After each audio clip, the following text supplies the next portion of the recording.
Assalamualaikum reviewer and student. A very warm welcome to you people to my YouTube channel.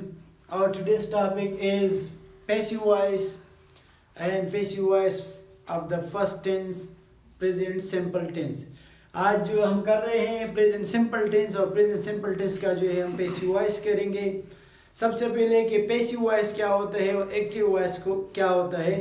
जैसे कि हम रोज़मर्रा की ज़िंदगी में जो सेंटेंसेस यूज़ करते हैं जो कि इंग्लिश में, for example I write a letter, I eat mangoes वगैरह वगैरह, तो ये जो है ये एक्टिव वॉइस है। एक्टिव वॉइस वो सेंटेंसेस होते हैं जिसमें सब्जेक्ट एक्टिव होते हैं, जिसमें एक सब्जेक्ट जो है काम करता है, काम करने वाला होता है, एक एक्शन करने वाला होता है, या और अल्फाज में हम बोलते हैं the doer of an action, that is called subject. Subject is actually the doer of an action.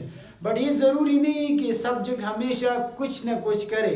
कभी कभार ऐसा सब्जेक्ट भी होता है कि उसके ऊपर काम हो रहा हो, लेकिन है जगह उसने सब्जेक्ट का लिया हुआ है, लेकिन फिर भी वो एक सब्जेक्ट का काम सब्जेक्ट की जगह पे यूज़ हो रहा है, लेकिन मुकम्मल तौर पर एक सब्जेक्ट का काम नहीं कर रहे। जैसे कि हमने बताया कि जो कि एक एक्शन कर रहा हो लेकिन इसके ऊपर एक्शन वाक़या होता है।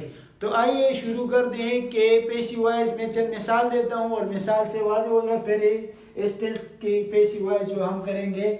मिसाल के तौर पर मैं एक सेंटेंस लिखता हूँ, आई राइट अ लेटर। ये सेंटेंस जो है ये प्रेजेंट सिंपल टेंस का है और इसमें जो है जैसे कि ये आई जो है आई इस सेंटेंस में सब्जेक्ट है, ठीक है। और सब्जेक्ट इसका मतलब कि कोई काम करने वाला है। ये जो है ये वर्ब है, ठीक है। और ये वर्ब जो है इसको हम बोलते हैं ट्रांसिटिव वर्ब।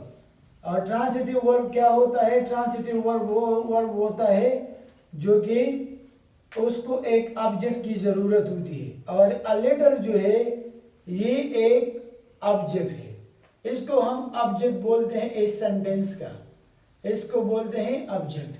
तो ये है सब्जेक्ट, ये है ऑब्जेक्ट। ये राइट जो है ये वर्ब है, इस सेंटेंस का वर्ब है जिसको हम ट्रांसिटिव वर्ब बोलते हैं। ट्रांसिटिव वर्ब का मतलब यही होता है इसको एक ऑब्जेक्ट की ज़रूरत होती है, यानी जिस वर्ब को ऑब्जेक्ट की ज़रूरत होती है तो वो ट्रांसिटिव वर्ब होता है। और ट्रांसिटिव वर्ब जो होता है वो हमेशा हमेशा के लिए पैसिव में कन्वर्ट हो सकता है। अगर ये वर्ब इस वर्ब को मिसाल के तौर पर ऑब्जेक्ट की ज़रूरत ना हो तो फिर ये ट्रांसिटिव वर्ब नहीं हो सकता, बल्कि ये फिर इनट्रांसिटिव वर्ब होता है। और इनट्रांसिटिव वर्ब जो है कभी भी पैसिव में कन्वर्ट नहीं हो सकता। तो अभी इस सेंटेंस का सब्जेक्ट यही है और ये क्या करता है? ये लिखता है, ठीक है। और जब ये लिखता है तो ये एक्शन वाक़या होता है इस लेटर पे, यानी जो कि ऑब्जेक्ट है। यानी ये जो है ये आई जो कि मैं एक ख़त लिखता हूँ तो मैं एक सब्जेक्ट हूँ क्योंकि मैं काम करने वाला हूँ। और ये राइट जो है ये इस सेंटेंस का जो है वर्ब है और ये वर्ब जो है ये ऑब्जेक्ट इस वर्ब का ऑब्जेक्ट है, ये ऑब्जेक्ट इस वर्ब का ऑब्जेक्ट है। ये काम ये आई जो एक्शन करता है तो एक्शन एक्चुअली वर्ब में होता है और ये आई जो होता है ये सब्जेक्ट जो होता है उस एक्शन को जो है वो करता है। वर्ब में एक्शन होता है और ये सब्जेक्ट जो है एक्शन को करता है। जब इस एक्शन को परफॉर्म करता है तो ये एक्शन जाके इसके ऊपर लागू होता है, ठीक है। या इसकी एक सिंपल मिसाल ले लें। मिसाल के तौर पे एक इंसान है वो कोई हवाई फायरिंग करता है तो इसके हाथ में जो बंदूक है, पिस्टल वगैरह है, इससे जो गोली निकलती है तो इसका करने वाला जो है जिसके हाथ में पिस्टल होता है ये इसका सब्जेक्ट होता है। इसकी बंदूक से जो गोली निकलती है और कि दूर कहीं किसी के ऊपर गिरती है, ये जो बंदा जिसके ऊपर ये गोली गिरती है तो वो ऑब्जेक्ट है क्योंकि उसने तो कुछ किया नहीं, लेकिन करने वाला कोई और है। करने वाला जिसने बंदूक से गोली चलाई वो सब्जेक्ट है और फिर गोली चलाना जो है वो क्या है? वर्ब है। और इस वर्ब में जो एक्शन है तो इस बंदे ने किया तो इसने ट्रिगर दबाया और ट्रिगर दबाने से फिर वो गोली चली और गोली जाके कहीं और गिरी किसी दूसरे इंसान पे। तो वो इंसान जिसको गोली लगी वो ऑब्जेक्ट है, जिसने गोली चलाई वो सब्जेक्ट है और गोली चलाना जो है उसका वर्ब है। तो अभी मैंने एक सेंटेंस लिखा, आई राइट अ लेटर, कि मैं एक खत लिखता हूं। तो इसमें एक्शन करने वाला ये आई है, और ये आई ये एक्शन करते है। क्या एक्शन करते हैं? लिखने का एक्शन करते हैं। और क्या लिखता है? लेटर। लेटर के ऊपर क्या होता है? असरअंदाज होता है। इस लेटर में, ये इस सेंटेंस में ये एक्शन वाला है, ये सब्जेक्ट है जो कि एक्शन करता है। अभी इस सेंटेंस को मैं कन्वर्ट करता हूं पैसिव में, तो फिर पैसिव के रूल्स के मुताबिक ये कुछ यूं होगा। तो हम इस अ लेटर को सब्जेक्ट की जगह पे ले आएंगे, तो हम लिखेंगे अ लेटर। फिर अ लेटर हमने लिखा, तो लेटर जो है ये हमारे यहाँ क्या है? सिंगुलर है। तो सिंगुलर के लिए हम लगाएंगे एज। हमने लगाया एज। तो एज के बाद फिर बारी आएगी वर्ब की, क्योंकि ये हेल्पिंग वर्ब है, तो वर्ब की बारी आएगी। तो ये वर्ब जो है ये थर्ड फॉर्म में कन्वर्ट होगा, तो हम लिखेंगे रिटन। Right, road, written. अभी हम इसके साथ लगाएंगे बाय। बाय जो है ये ऑप्शनल है, कभी आ भी सकता है और कभी नहीं भी आ सकता, जरूरी नहीं कि पैसिव में बाय जरूर हो। फिर बारी आती है आई की। तो ये तो सब्जेक्ट अगर मैं लगाऊं कि बाय आई, तो ये गलत होगा, क्योंकि इसकी जगह आएगा बाय मी। ये गलत होगा। ये क्यों गलत होगा? क्योंकि ये तो ऑब्जेक्ट है और ये सब्जेक्ट है, तो इसका ऑब्जेक्ट बन जाते हैं मी। तो इसका मतलब a letter is written by me, क्योंकि बाय के बाद हमेशा ऑब्जेक्ट आएगा, क्योंकि पैसिव के रूल्स में ऑब्जेक्ट आएगा। ये मी है, तो आई का ऑब्जेक्टिव केस जो है वो मी है बाय का। तो यहाँ पे आई है, तो आई कन्वर्ट हुआ बाय में। अब इस सेंटेंस को देख, ऊपर वाला जो है ये एक्टिव वॉइस है, ये सेंटेंस एक्टिव वॉइस है। और वॉइस को वैसे डिक्शनरी में वॉइस का मतलब है आवाज की, लेकिन ग्रामेटिकल पॉइंट ऑफ व्यू से वॉइस का मुराद क्या है? वॉइस जो है ये एक ऐसा ऑर्डर होता है, ऑर्डर जिसमें सब्जेक्ट जो होता है, सब्जेक्ट जो कि जिसमें हम पैसिव में कन्वर्ट करते हैं, तो इसका सब्जेक्ट अपनी जगह चेंज करके ऑब्जेक्ट की जगह और ऑब्जेक्ट वाले जगह जो है वो इसकी जगह सब्जेक्ट आएगा, यानी रद्द बदल हो जाएगा। और यहाँ पे जो वर्ब है, जो वर्ब का जो ऑर्डर है वो चेंज होता है, वो थर्ड फॉर्म में चेंज होता है। लेकिन अभी यहाँ a letter is written by me, ये ऊपर वाला जो है एक्टिव वॉइस है, और ये वाला जो है ये पैसिव वॉइस है। और पैसिव वॉइस वही होते हैं जिसको, यानी वो पैसिव वॉइस मीन्स पैसिव का जो ऑर्डर होता है। और ये ऑर्डर जो है इसमें पैसिव, जिसको जैसे कि इसको उर्दू में बोलते हैं फेले मारूफ, जिसको उर्दू में बोलते हैं फेले मारूफ, और इसको बोलते हैं फेले मजहूल। इसको फेले मजहूल बोलते हैं। ये फेले मजहूल के बहुत यूज होता है, लेकिन ये कम यूज होता है बनिस्बत एक्टिव के, कि एक्टिव बहुत ज़्यादा यूज होते हैं। और पैसिव हम तब यूज करते हैं जब हमें पता चले कि हम अभी सब्जेक्ट की जगह ऑब्जेक्ट से काम लेते हैं। जब हम ये इंटेंशन ले कि अभी हम सब्जेक्ट की बजाय ऑब्जेक्ट से काम लेते हैं, तो हम पैसिव का स्ट्रक्चर फिर यूज करते हैं। अगर ये हमारा ये इंटेंशन है कि हम सब्जेक्ट से काम लेते हैं, तो फिर हम एक्टिव सेंटेंस यूज करते हैं। ये वाला सेंटेंस जो है ये पैसिव है इस एक्टिव का। अभी ए लेटर जो है ये इस सेंटेंस का जो है क्या है? सब्जेक्ट है, यानी सब्जेक्ट के तौर पे आया। इससे पहले मैंने एक बात की कि आई जो है ये डोअर ऑफ एन एक्शन है, ये सब्जेक्ट के काम करने वाला। लेकिन अभी ए लेटर है, ये भी सब्जेक्ट है, लेकिन मैंने वो बात की कि जरूरी नहीं कि door of an action subject हमेशा जो हो कि वो हमेशा कोई काम कर रहा हो, ये भी जरूरी नहीं। यहाँ पे ए लेटर जो है ये कोई काम नहीं कर रहा है, सिर्फ और सिर्फ जो है सब्जेक्ट की जगह उसने घेर ली। और जब जगह घेर ली सेंटेंस में, तो इसने तो सब्जेक्ट की जगह घेर ली, लेकिन सब्जेक्ट की तरह काम नहीं करे, यानी कोई एक्शन नहीं करे, बल्कि इसके ऊपर एक्शन वाक़या हो रहा है। ठीक है ना? जैसे कि ऑब्जेक्ट के ऊपर एक्शन वाक़या हो रहा है, तो यहाँ पे ये सब्जेक्ट की जगह तो घेर ली।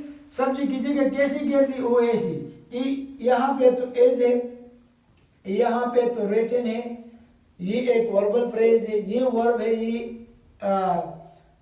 हेल्पिंग वर्ब है, और ये जो है ये मेन वर्ब है इस सेंटेंस का। तो वर्ब से पहले जो नाउन फ्रेज आता है, जो नाउन आते हैं, जो प्रोनाउन आते हैं, ये सारे नाउन फ्रेज होते हैं या नाउन होते हैं, तो ये सब्जेक्ट होते हैं। तो अभी इस सेंटेंस का सब्जेक्ट क्या है? अ लेटर है, क्योंकि ये सब्जेक्ट की जगह आया, इसके बाद वर्ब आया, तो ये सब्जेक्ट तो हुआ, लेकिन ये ऐसा इंडिपेंडेंट सब्जेक्ट नहीं है जो कि कोई काम कर रहा हो, जैसे कि ये सिर्फ सब्जेक्ट की जगह उसने घेर रखी, ये सब्जेक्ट है इस सेंटेंस का, लेकिन इतना पावरफुल नहीं है जैसे कि ऊपर वाले, क्योंकि फिर भी सब्जेक्ट की जगह घेर लगी, लेकिन फिर भी इसके ऊपर जो एक्शन वाक़या हो रहा है, ये खुद कोई एक्शन नहीं कर रहा है। और ये बाई और मी जो है ये इसका ऑब्जेक्टिव केस है, तो ये बाई भी ऑप्शनल है, ये कभी आ सकता है और कभी नहीं आ सकता। कभी सेंटेंस जब अंडरस्टूड हो तो फिर बाई की ज़रूरत नहीं होती। तो ये इसके रूल्स है कि इसको हम इसी तरह सब्जेक्ट को ऑब्जेक्ट की जगह पे, सब ऑब्जेक्ट को सब्जेक्ट की जगह पे, वर्ब का जो फर्स्ट फॉर्म है, सेकंड है, तो उसको थर्ड फॉर्म में कन्वर्ट करते हैं, इसमें चेंज करते हैं, उसके साथ साथ हेल्पिंग वर्ब आते हैं और बाय का इस्तेमाल करते हैं। तो ये जो है ये इसमें चंद रूल्स थे कि हम इसी तरह इसको कन्वर्ट करते हैं। अभी हम आते हैं कि प्रेजेंट सिंपल टेंस जो है ये किस तरह कन्वर्ट करते हैं, लेकिन इससे पहले मैं आपके साथ एक चार्ट बनाता हूँ ये प्रोनाउन का, ये काम आएगा। जैसे कि यहाँ पे है सब्जेक्टिव केस, जैसे कि मैं कहता हूँ कि सब्जेक्टिव केस, और फिर मिसाल के तौर पर पॉजिटिव केस, और फिर आएगा ऑब्जेक्टिव केस।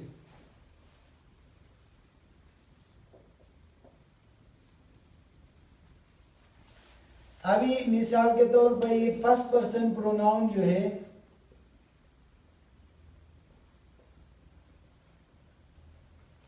जैसे कि आई है और वी है, और सेकंड जो है यू है, और थर्ड जो है जैसे कि ही है, शी है, इट है, दे है वगैरह।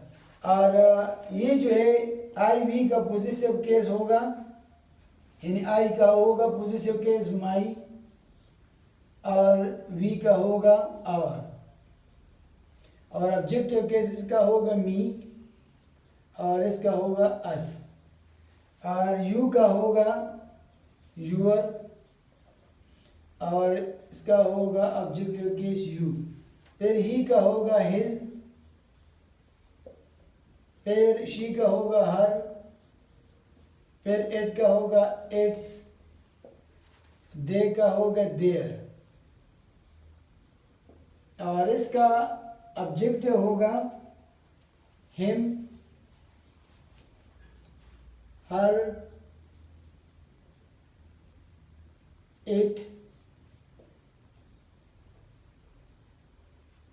और होगा दिम। ये मैंने एक सिंपल चार्ट बनाया।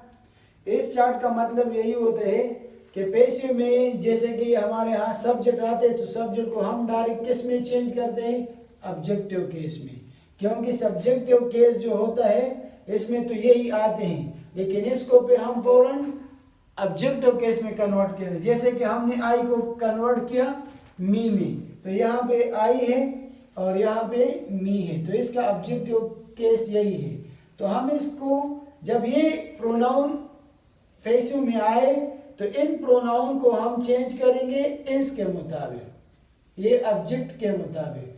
ही को हिम में, शी को हर में, इट को इट में, दे को देम में, यू को यू में, आई को मी में, और वी को अस में। ये एक चार्ट बनाया कि किस तरह हम पैसिव वॉइस में जब सेंटेंस को कन्वर्ट करते हैं तो क्या क्या चेंजेस आएगी।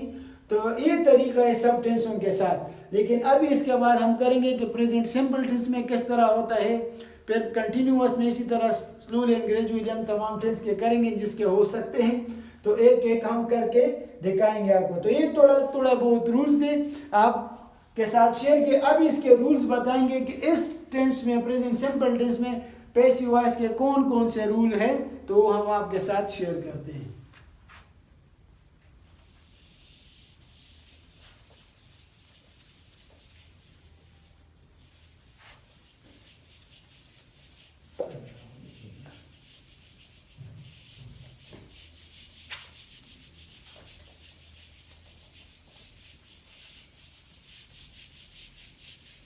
परमानेंट है कि क्या है हा?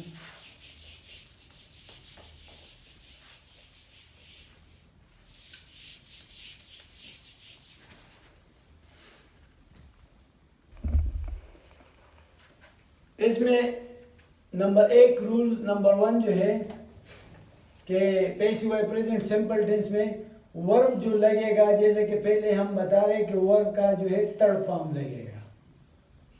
वर्ब की जो है वो तीसरी हालत लगेगी, जैसे कि मिसाल में देता हूँ कि वर्क, तो वर्क का दूसरा फॉर्म होगा वर्क, जिसको हम पास्ट पार्टिसिपल भी कहते हैं वर्कड, और फिर भी होगा वर्कड। तो ये थर्ड फॉर्म है। सेकेंडली इसमें दूसरी बात यही है कि इसमें अगर हेल्पिंग वर्ब होगा और हेल्पिंग वर्ब या ऑक्सिलरी वर्ब जो होगा इस प्रेजेंट सिंपल टेंस में, जैसे कि हम डू लगाते थे और डज लगाते थे, लेकिन ये सिर्फ लगेगा एक्टिव में, लेकिन जब इसको पैसिव में कन्वर्ट करते हैं तो लगेगा एज लगेगा, सिंगुलर के लिए एज लगेगा, आई के लिए एम लगेगा, जमा के लिए आर लगेगा। इसके हेल्पिंग वर्ब ये होंगे एज एम आर। ये डू और डज ये सिर्फ इस टेंस में एक्टिव में यूज होते हैं, जब इसको हम पैसिव में कन्वर्ट करते हैं तो ये होगा हेल्पिंग वर्ब, ये होगा और थर्ड फॉर्म यूज होगा, ये फॉर्म यूज होगा और ये इसके हेल्पिंग वर्ब होंगे। फिर तीसरी बात जो है, इसके साथ हम बाय का इस्तेमाल करेंगे। जैसे कि मैंने बताया कि ज़रूरी नहीं कि बार बार हम बाय का इस्तेमाल करें। बाय का इस्तेमाल जो है इसमें ऑप्शनल है, कभी होता है और कभी नहीं होता, बाय का इस्तेमाल भी करते हैं। और जैसे कि हम नेगेटिव इसके बनाते हैं, तो नेगेटिव में जैसे कि हम टेंसेस में कहें कि इज एम और आर, इसके बाद अमूमन जो है वो नॉट लगाते हैं, तो ये नेगेटिव बन जाता है, तो ये बन जाते हैं क्या नेगेटिव। और इसके अलावा जो है जब हम इसको इंट्रोगेटिव बनाते हैं तो इंट्रोगेटिव में यही बात होती है कि इज एम आर, जैसे कि है इज एम आर को जो है सब्जेक्ट से पहले लगाएंगे, जैसे कि हम टेंसेस में कर रहे थे, सब्जेक्ट से पहले लगाएंगे, और जब इसको सब्जेक्ट से पहले लगाएंगे और आखिर में क्वेश्चन मार्क लगाएंगे तो ये इसका क्या बन जाते हैं, ये इसका इंट्रोगेटिव बन जाते हैं। तो ये इंट्रोगेटिव जो है इसके लिए एज एम आर को सब्जेक्ट से पहले लगाना पड़ेगा, और नेगेटिव में एज एम आर जैसे कि ये इसमें यूज होते हैं, इसके लिए ये यूज होता है एज एम आर, और एज एम आर के बाद नॉट। नेगेटिव में is am are before the subject of sentence which become interrogative. These are the rules which are used in this tense. So these are the important rules, and through this rule you can convert sentences from active voice into passive voice. तो चलिए इसके sentences अभी लिखते हैं कि किस तरह हम इसको कन्वर्ट करते हैं। इसके सिर्फ रूल्स हैं और अब इस रूल्स के ऊपर जो है हम सेंटेंस लिखना शुरू करते हैं।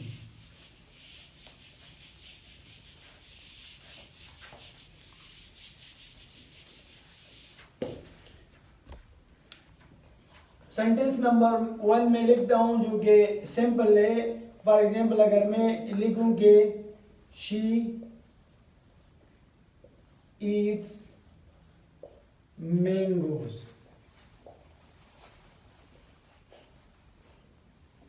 शी ईट्स मैंगोज यानी वो आम खाती है। इसको ये तो एक्टिव है, इसको जब मैं कन्वर्ट करता हूँ तो मैंगोज को जो है वो यहाँ पे लेंगे, तो यहाँ पे स्टार्ट में जो सेंटेंस के यूज होते हैं तो ये कैपिटल होते हैं मैंगोज, और जमा है तो मैंगोज मैंने लिखा। मैंने रूल्स में बताया कि जमा के लिए हम क्या लगाएंगे, मैंगोज, ये तो इसका सब्जेक्ट बना। मैंगोज के बाद जो है इस्तेमाल होगा आर, क्योंकि मैंगोज जमा है। आर के बाद फिर इस्तेमाल होगा थर्ड फॉर्म, तो ये ईट है, तो ईट का थर्ड फॉर्म इस्तेमाल कर, ईट, एट, ईटन। तो फिर अभी इसका इस्तेमाल किया थर्ड फॉर्म। अभी ईटन के बाद मैंने कहा था आपको कि बाय का इस्तेमाल होगा, तो यहाँ पे फिर मैं लगाऊंगा बाय, और जब मैंने बाय लगाया तो फिर यहाँ पे आएगा शी, क्योंकि इस साइड से स्टार्ट करेंगे, फिर आएगा शी। तो शी जो है ये सब्जेक्टिव केस है, तो शी का ऑब्जेक्टिव केस क्या होगा, हर। तो यहाँ पे हम लगाएंगे हर। अभी इस सेंटेंस को हम नेगेटिव में कन्वर्ट करते हैं तो यहाँ पे नॉट लगाएंगे, इसको इंट्रागेटिव करते हैं तो आर को उठा के यहाँ पे इस सेंटेंस का मैं नेगेटिव बनाता हूँ, जैसे कि मैंगो, मैंगोज आर, फिर मैं लगाऊंगा नॉट ईटन। वही स्ट्रक्चर है, सिर्फ स्ट्रक्चर सीखो, कंसेप्चुअली क्लियर हो जा, बाय हर, इसमें कुछ भी मुश्किल नहीं है। फिर इसको मैं इंट्रागेटिव में कन्वर्ट करता हूं, तो आर को यहां पे लगाता हूं आर, फिर लगाऊंगा मैंगोज, फिर लगाऊंगा ईटन बाय और हर, और आखिर में साइन ऑफ इंटरोगेशन। ये पॉजिटिव हुआ ये सेंटेंस, ये सेंटेंस जो है नेगेटिव है, और ये जो है इंट्रोगेटिव। इस तरतीब से अब इसकी मीनिंग क्या है, उर्दू में इसकी मीनिंग क्या बनती है। अगर कह दे कि शी ईट्स मैंगो, कि वो आम खाती है, यानी बहुत से आम जो है वो खाती है, तो यहाँ पे होगा mangoes are eaten by her. तो इसकी ट्रांसलेशन, इसकी प्रपोजिशन, क्योंकि स्ट्रक्चर चेंज हुआ तो मीनिंग भी चेंज होती है, क्योंकि जैसे कि स्ट्रक्चर चेंज होते हैं तो प्रपोजिशन भी चेंज हो जाता है। जैसे कि मैंगोज आर ईटन बाय, यानी आम, यानी उनसे, या आम उनसे खाए जाते हैं, या उनसे आम खाए जाते हैं, और यहाँ पे कि वो आम खाते हैं, वो आम खाते हैं, ये भी ठीक है कि वो आम खाते हैं, एक्शन ओ कर दी है, और आम उनसे खाए जाते हैं, फिर भी जो है ये इनडायरेक्ट वे पे वो आम फिर भी इनसे खाए जाते हैं, लेकिन वो खुद नहीं बल्कि उनसे खाए जाते हैं। यानी कि यहाँ पे सब्जेक्ट के तौर पे ये यूज हुआ, लेकिन इस सब्जेक्ट के ऊपर काम हो रहा है, ये खुद काम नहीं कर रहा बल्कि इसके ऊपर काम हो रहा है। तो यहीं पे नेगेटिव में कि आम उससे नहीं खाए जाते हैं, या क्या उससे आम खाए जाते हैं। तो ये जैसे कि स्ट्रक्चर चेंज होता है, तो इसके साथ साथ जो है प्रपोजिशन भी चेंज होता है। या और ये हम उन, इस सेंटेंस में ईट जो है इसका ऑब्जेक्ट मैंगो है, यानी जिस सेंटेंस का ऑब्जेक्ट होगा तो वो सेंटेंस जो है और वर्ब ट्रांसिटिव होगा, तो इस सेंटेंस का हम क्या करते हैं, इस सेंटेंस को हम पेसिव में कन्वर्ट करते हैं। लेकिन जो वर्ब इंट्रांसिटिव हो तो हरगिज पेसिव में कन्वर्ट नहीं होता, क्योंकि इंट्रांसिटिव वर्ब को कभी भी जो है एक ऑब्जेक्ट की ज़रूरत नहीं होती, और ट्रांसिटिव वर्ब को हमेशा एक ऑब्जेक्ट की ज़रूरत होती है। So that's why it should be converted into passive voice. ये इसलिए पैसिव वॉइस में कन्वर्ट किया जा सकता है, लेकिन इंट्रांसिटिव वर्ब जो है इसको ऑब्जेक्ट की ज़रूरत नहीं, तो जब ऑब्जेक्ट ना हो तो फिर ये कन्वर्ट नहीं हो सकता। तो ये रूल्स है इस टेंस के। तो ये टेंस आसान है, मुश्किल नहीं, सब में सब जो है आर, इज और एम, ये हेल्पिंग वर्ब लगेगा, थर्ड फॉर्म लगेगा, सब्जेक्ट को ऑब्जेक्ट कीजिएगा, ऑब्जेक्ट को सब्जेक्ट कीजिएगा, नेगेटिव बनाने हैं तो हेल्पिंग वर्ब के बाद नॉट लगाने हैं, इंट्रोगेटिव बनाने हैं तो यहाँ से ये बिफोर द सब्जेक्ट हम लगाएंगे, ये सब्जेक्ट से पहले लगाएंगे, आखिर में क्वेश्चन मार्क, वही सिंपल स्ट्रक्चर है। तो तरीका इसका कुछ यूँ होगा, तो प्रेजेंट सिंपल टेंस का तरीका यही है, इन तरीके से हम इसको कन्वर्ट करेंगे, ठीक है। या मिसाल के तौर पर एक सेंटेंस में आपके साथ और शेयर करता हूँ। अगर मैं लिखूं कि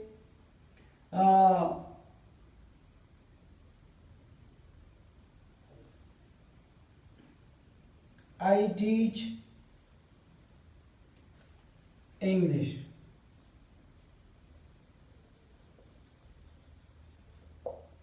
आई टीच इंग्लिश, तो फिर मैं कहूँगा इंग्लिश को जो है, क्योंकि टीच जो है ये सब्जेक्ट या ट्रांसिटिव वर्ब है, इसका ऑब्जेक्ट जो है ये इंग्लिश है, तो इंग्लिश को या इस सेंटेंस का मैं क्या बनाऊंगा, सब्जेक्ट। और अभी इंग्लिश सिंगुलर है तो यहाँ पे आएगा इज, फिर जो है टीच है तो टीच का जो है थर्ड फॉर्म क्या होगा, तो ये होगा taught, taught, English is taught by, यहाँ पे होगा me।